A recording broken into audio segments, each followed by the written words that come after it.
Greetings, VFI News supporters and anyone else watching this report. Hamas has violated the ceasefire no less than 3 times in just its first week. And this has drawn a sharp Israeli response, which drew a quick American response. Vice President JD Vance paid us a visit this week in an apparent attempt to tidy up some loose ends, while Canadian Prime Minister Mark Carney said he'll arrest Prime Minister Netanyahu if he dares to set foot in Canada. I don't know if he should anyways. An international stabilization force is being assembled to go into Gaza and restore law and order as Hamas has wiped out hundreds of their opponents and otherwise still acting like they own the place. All that and much more is just ahead on this week's edition of VFI News from Israel.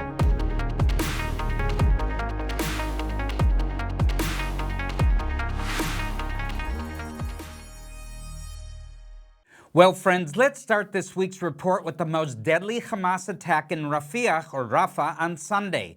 IDF combat engineering troops were excavating a Hamas tunnel in the area and had made preparations to demolish it when several Hamas gunmen emerged from another nearby tunnel and opened fire with rifles and RPGs. Now, an IDF vehicle was destroyed while 2 soldiers were fatally wounded and 3 others required evacuation to hospitals. Some of the attackers were also hit, but the rest disappeared back down into the tunnels from which they'd emerged. We still have to deal with the tunnel warfare. Prime Minister Netanyahu convened an emergency cabinet meeting to discuss this blatant violation of the ceasefire, which Hamas said wasn't them, if you can believe them anyways. Now, I must pause for a moment, though, and say it is possible that this was a rogue unit within Hamas which isn't ready to stop fighting and or wanted to go down fighting. This happens in almost every war, and if you've ever seen the Clint Eastwood epic Outlaw Josie Wales, you know what I'm talking about. Now, sometimes soldiers who have been fighting a war for a long time can't imagine living any other way, and they don't know how to stop. Well, we'll stop them. That having been said, in this instance, it was impossible for Israel to ignore the casualties that were inflicted on the IDF the way 2 previous instances where Hamas violated the ceasefire, but there were no casualties, were simply ignored. So the emergency cabinet meeting ended with a decision to launch massive air and naval strikes on Hamas positions in Rafah and Khan Yunis. There was also a decision to stop aid shipments into the Strip, but that was quickly walked back, probably under American pressure. The IDF also announced, after they'd pounded Hamas for a few hours, that they were returning to a ceasefire and they would not start attacking Hamas again as long as Hamas also continued honoring the ceasefire. Good luck, buddies. In this context, it must be mentioned that the Trump administration is dealing with a lot of stuff right now, from Ukraine to the Korean Peninsula, the Taiwan Strait, and the escalating situation with Venezuela. That's not even to mention the United States government shutdown, which I'm glad is outside the scope of this report, so I'm not obligated to report or comment on it. That's all to the good, as we've got more than enough political problems here in Israel. But the point is that the Trump administration has a lot on its plate right now, and they don't want to have to keep coming back to babysit this ceasefire agreement between Israel and Hamas. However, a visit by White House Special Envoys Steve Witkoff and Jared Kushner was necessary this week, and United States Vice President JD Vance was also in Jerusalem on Monday to try and iron out some of the details of this agreement. This came as Hamas has been slow-walking the return of remains of hostages who were murdered in captivity. On Sunday, 2 more sets of remains were turned over to the Red Cross and then returned to Israel. After that, they were returned like all others. They were examined by the Institute for Forensic Science and Medicine in Tel Aviv, and it was confirmed that they were the remains of Ronan Engel, age 54, and Thai worker Okharas, if I pronounced it correctly, age 30, who had been quietly working in the agricultural compound of Kibbutz Be'eri on October 7, 2023, when he was murdered and his dead body taken back into Gaza by the Hamas terrorists as a trophy. This young man had spent several years working on different kibbutzim in Israel, saving his money so he could go back to Thailand and start his own farm. a modest dream perhaps, but too much for Hamas. I tell that short story because it's another reminder, in case we need one, that the Hamas attack on October 7th and the war that followed was never about liberating Palestine or decolonization or any of the other lame excuses that Hamas and its sympathizers endlessly talk about.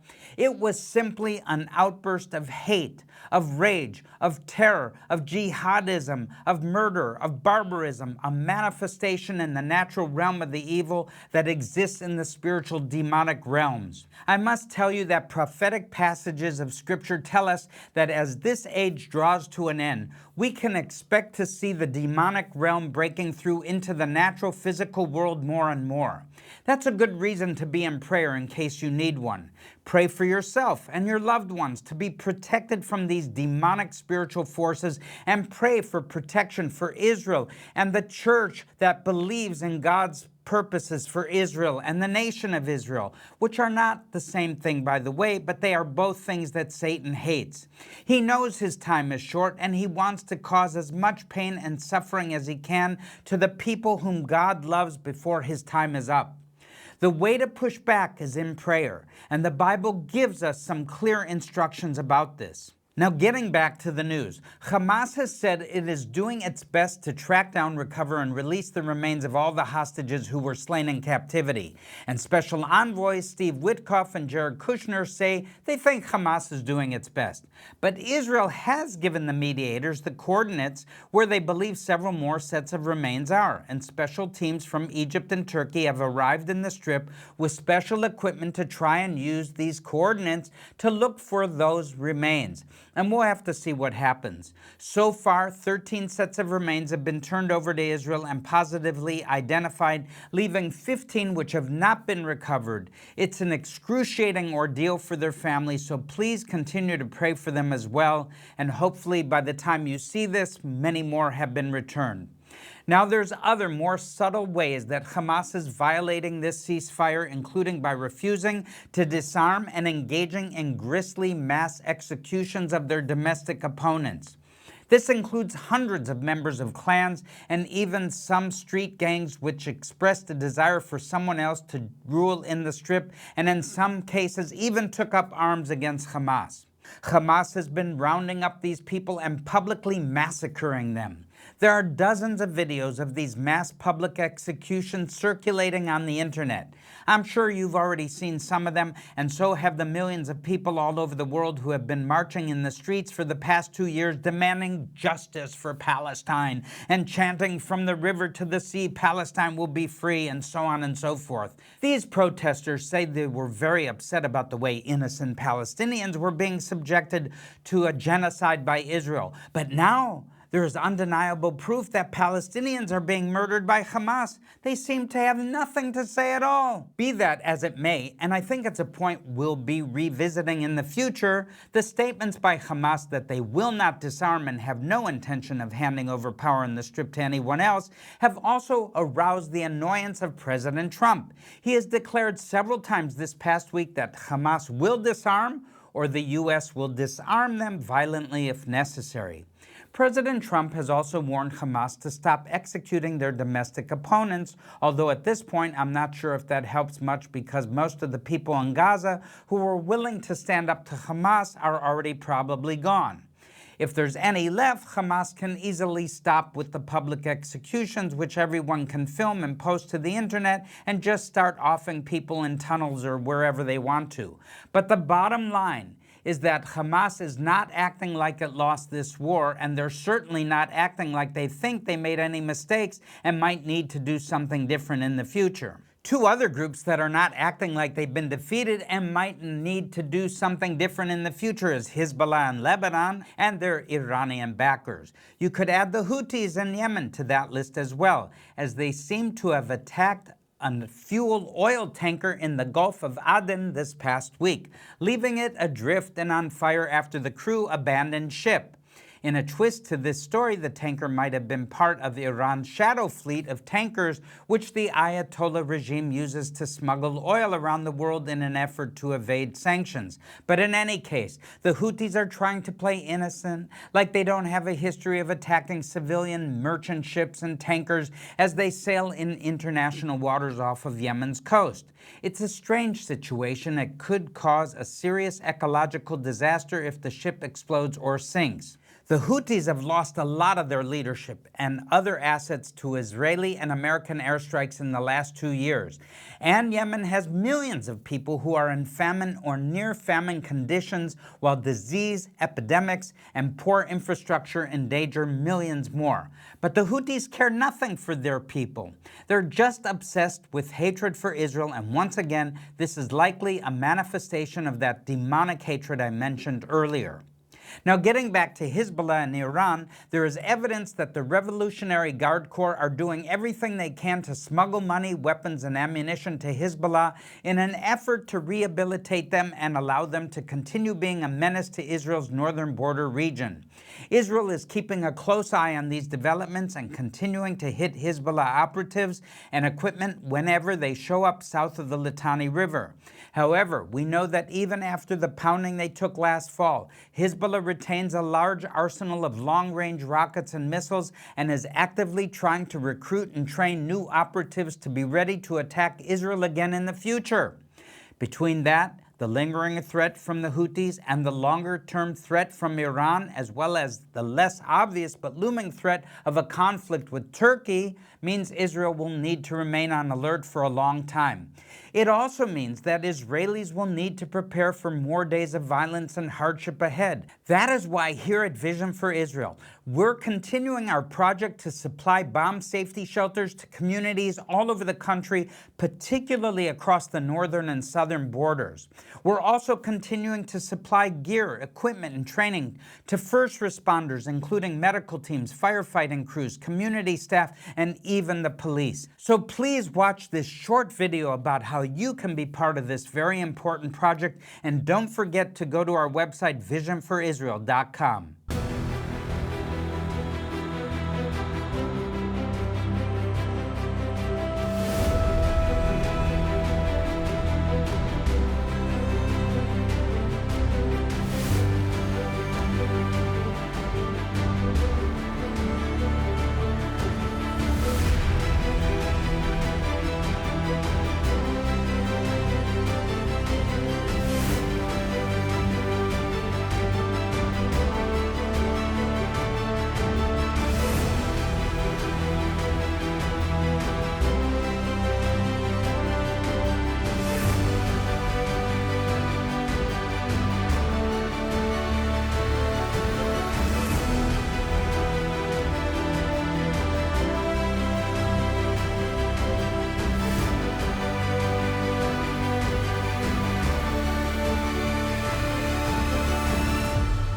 After October 7th, 2023, which was considered the worst massacre of Jews since the Holocaust, security teams were devastated along the southern border of Israel. From October 8th onwards, also Hezbollah in Lebanon, a terror group, also attacked in the northern part of Israel. Security teams turned to Vision for Israel for extra aid and help, and many of the items that we provided were ceramic vests for security teams to avoid bullet wounds as well as shrapnel wounds. We also needed to provide proper helmets. Most of these security teams had outdated equipment that hadn't been replaced in decades. In addition to that, there was a request for medic bags and defibrillators and for all sorts of medical disposables that were needed.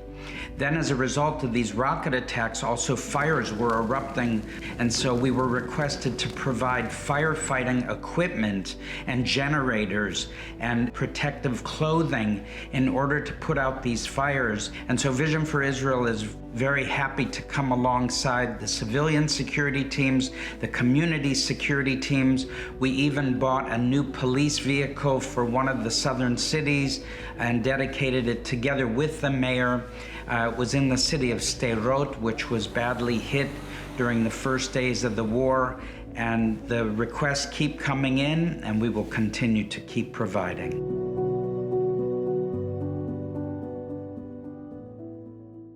Welcome back, friends. Now we're continuing with the news report and moving on to one of my least favorite topics that simply can't be ignored, and that's internal Israeli politics.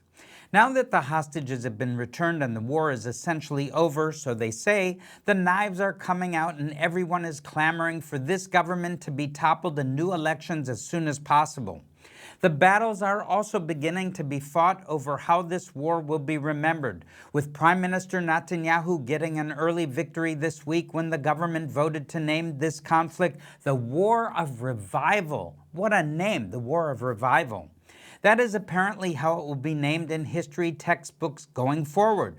But Netanyahu's many critics are saying that this is a crass and dishonest attempt to deflect attention away from his failures to prevent the October 7th massacre, which started this war. Now, I am not in a position to make a judgment about that, but I do have to point out that most of the other people who were in positions of responsibility on October 7th have already publicly taken responsibility for their failures and resigned. That includes former IDF Chief of Staff Herzl Halevi, who led the IDF to brilliant victories over Hezbollah and in Gaza, but still resigned in March of this year when it appeared the emergency had passed.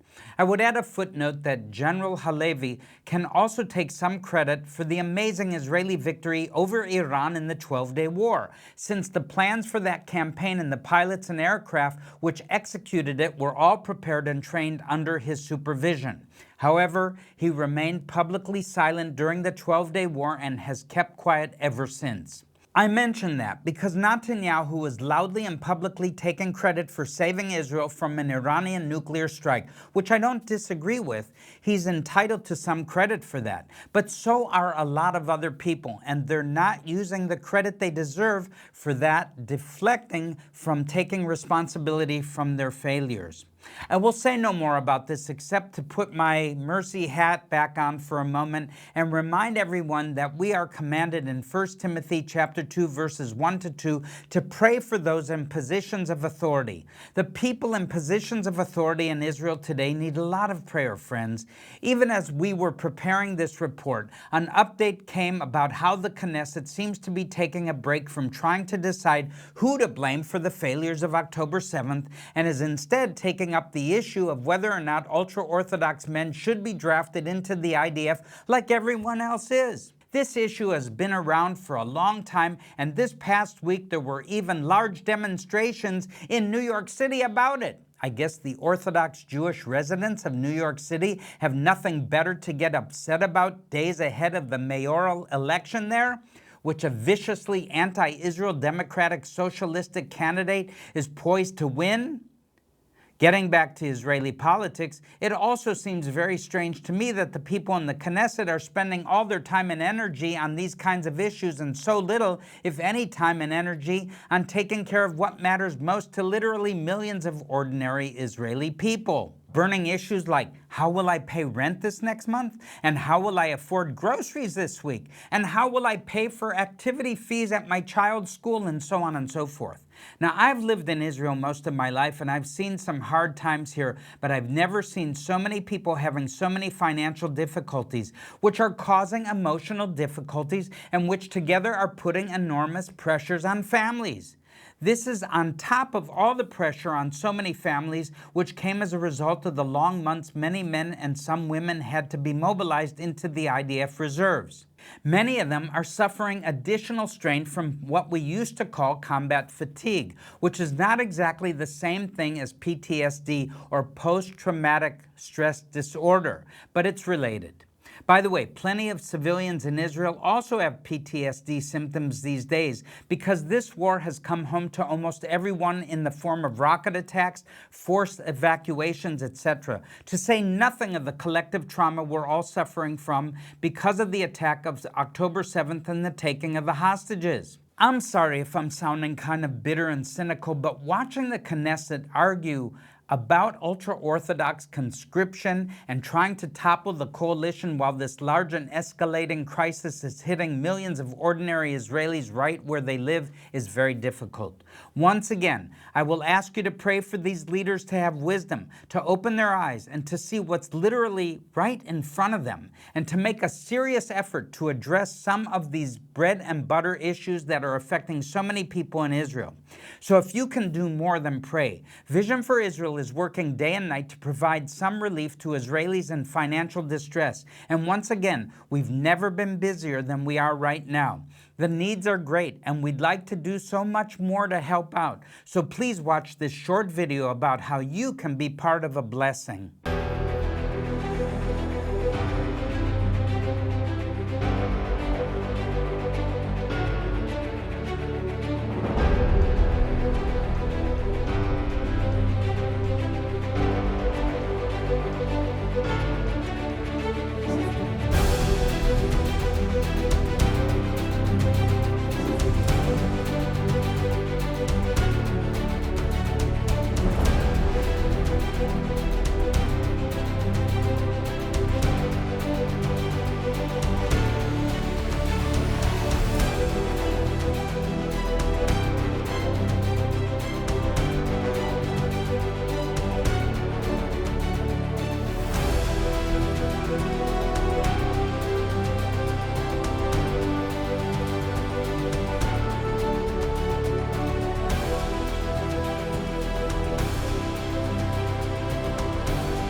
When we go out to the distributions, we just are enjoying to see the people when they come to us and they are so grateful.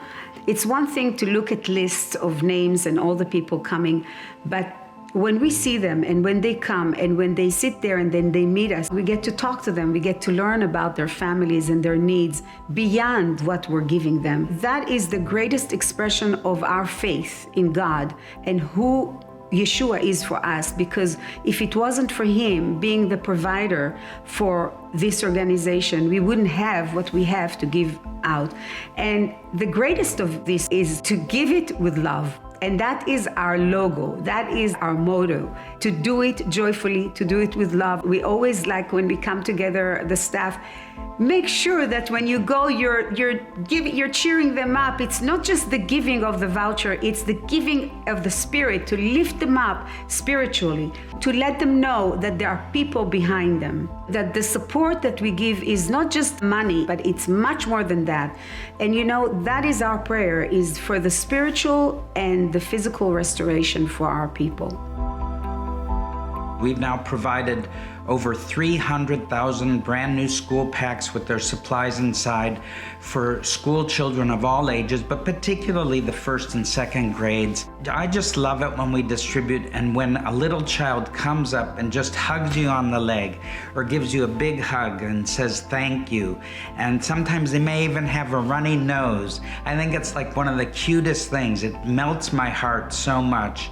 And I'm going, wow, I hope that when they grow up to be an adult and maybe they've been through the army and university and they have a profession, maybe that memory will stay with them for all those years and decades. Now we're coming close to the end of this week's report, so I'll just briefly go through some of the other big stories that are making headlines in Israel this week.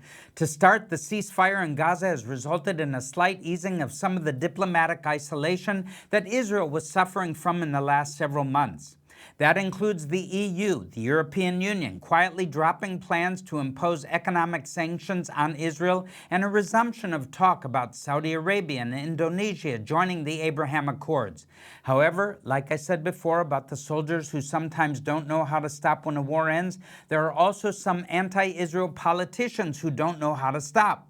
To my utter amazement, that has included the Prime Minister of Canada, Mark Carney, who said in an interview with the Bloomberg podcast published last Friday that if Netanyahu lands in Canada, he would be arrested on the authority of the ICC, the International Criminal Court warrant that's been issued for him. Carney also said his recent decision to recognize a Palestinian state was a direct result of, as he said, the actions of Netanyahu's government were explicitly designed to end any possibility of a Palestinian state in violation of the UN Charter and going against Canadian government policy of any political stripe since 1947. I didn't want to comment on the U.S. government shutdown, and I don't want to comment on Canada's government policies either. But I will just say to our viewers in Canada, I urge you to pray for Mark Carney, that his eyes will be open to the danger he is leading you into by sticking his fingers literally into the apple or the pupil of God's eye. Moving on, the International Atomic Energy Agency, known as the IAEA, announced this week that it believes most of Iran's stockpile of highly enriched uranium, totaling around 400 kilograms worth, was not damaged by United States and Israeli airstrikes in June and is still inside those bombed-out facilities. Iran's Supreme Leader Ayatollah Ali Khamenei publicly told President Trump this week to keep dreaming if he thought Iran's nuclear program had been seriously damaged. Iran has also announced that it is ceasing all cooperation with the IAEA and other relevant nuclear agencies of the UN. I have no idea how this is going to end, but it's difficult to imagine it ending well. Remember that Persia is specifically mentioned in the list of nations that come against Israel in the Gog-Magog war of Ezekiel chapter 38 to 39. I'd hate to be in Iran when those prophecies get fulfilled, although I'm not the tiniest bit afraid to be in Israel during that time, just so you know. I also need to report on something that has not happened this week, at least not yet. So far, there have not yet been any terrorist attacks by any of the 2,000 security prisoners Israel released as part of the ceasefire deal. There might be a few different reasons for that, starting with the fact that many of the most dangerous of them were exiled to Egypt. Also, the IDF, Shin Bet, and Border Police have spent the last 2 years in a vigorous security operation to hunt down and arrest or eliminate the terrorist networks Iran had spent so many years and so much money building up in Judea and Samaria. Now, due to this crackdown, these terrorists who were released don't have much of a support infrastructure to make use of if they do want to return to their old ways, although 80% of terrorists usually go back to terror. Last but not least, after October 7th, hundreds of thousands of Israelis acquired licenses to carry a sidearm, reinforce their homes and neighborhoods, form neighborhood watch teams, and otherwise harden themselves against terrorist attacks. It's not so easy to attack a home or a community that is equipped, trained, or on its guard. And don't forget my words, when crisis comes, it's too late to prepare. Now we're almost out of time, but I want to continue the tradition of ending these reports with some good news, so here it is. Oracle, the US-based computer and cyberspace corporation, is continuing to stand with Israel, even though it's costing them some money and business opportunities. At a recent conference devoted to artificial intelligence development in Las Vegas, senior Oracle executives welcomed Israeli participants and told them that Israel's healthcare technology startups continue to be very attractive to the global company, which is one of the 20 largest corporations in the entire world. This comes on top of large investments Oracle continues to make in the Israeli tech sector, as well as pro-Israel advocacy. I wish there were a few more companies like that, and I invite Oracle to donate to Vision for Israel. That would be nice. Well, on that note, friends, I'm Barry Siegel, and this has been another edition of VFI News from Israel. So be sure to like, share, and subscribe if you're watching social media, or if you're watching it on broadcast television. Just let it be a blessing to you and many others, and leave a comment and write us at info@visionforisrael.com. God bless you, and shalom from Israel.